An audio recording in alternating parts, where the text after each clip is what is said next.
Now, becoming a mum is one of the most amazing experiences of your life, but it's also one of the most challenging, especially when something that seems so natural like breastfeeding just isn't happening for you and bub. It can be so frustrating for mum and baby, and what should be such a wonderful time can end up in lots of tears for mum, not just the baby. So here to help us is baby care author and mummy expert, Pinky McKay. Welcome.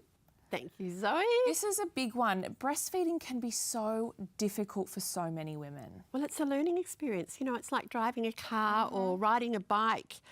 And it's you wouldn't just hop in the car and put your foot on the pedals and go. You need to learn. You do, and it's so hard. You can't actually learn before the hormones are there and before the baby is there. It's not like you can practice on a teddy bear. Well, you could. Could you?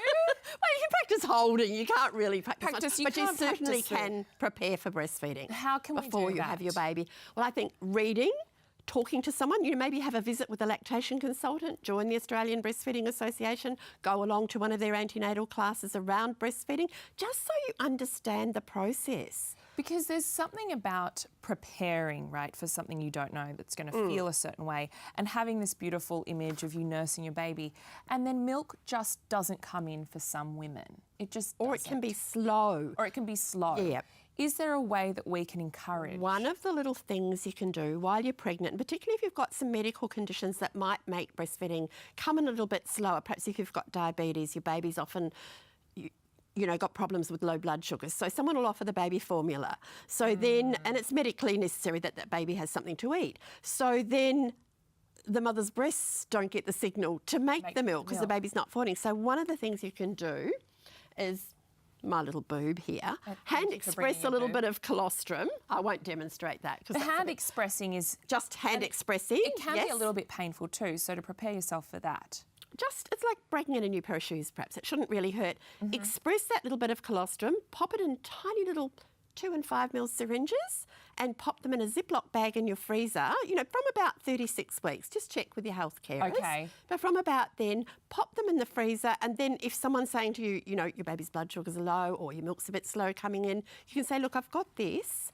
That's fantastic. You don't need to start with formula, which could affect the baby's gut biome and, you know, and slow up your milk coming in even more. And, you know, I think people out there do need to be aware that that might not happen either. It didn't for me. I couldn't get any milk out until the baby was born. That's so right.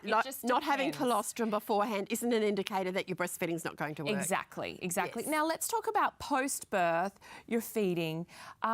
It's important to set up a designated area. Well, even if it's not an area, you know, it's good to have a feeding station. I've got this little ball to show you how tiny they are. A feeding station where you can sit, but also to prepare a basket so that you might sit in the lounge room or you might sit in the bedroom. You just take, or you might sit outside on a nice sunny day. Yes. Take that basket with you. You know, you have a snack in there, something nice to eat. I still eat those. Do you? Yeah, I do.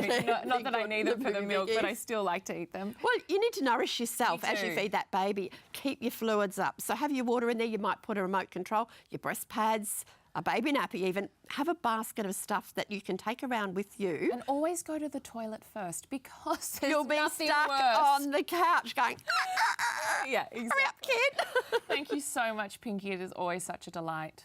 Appreciate it. Thanks, Zoe.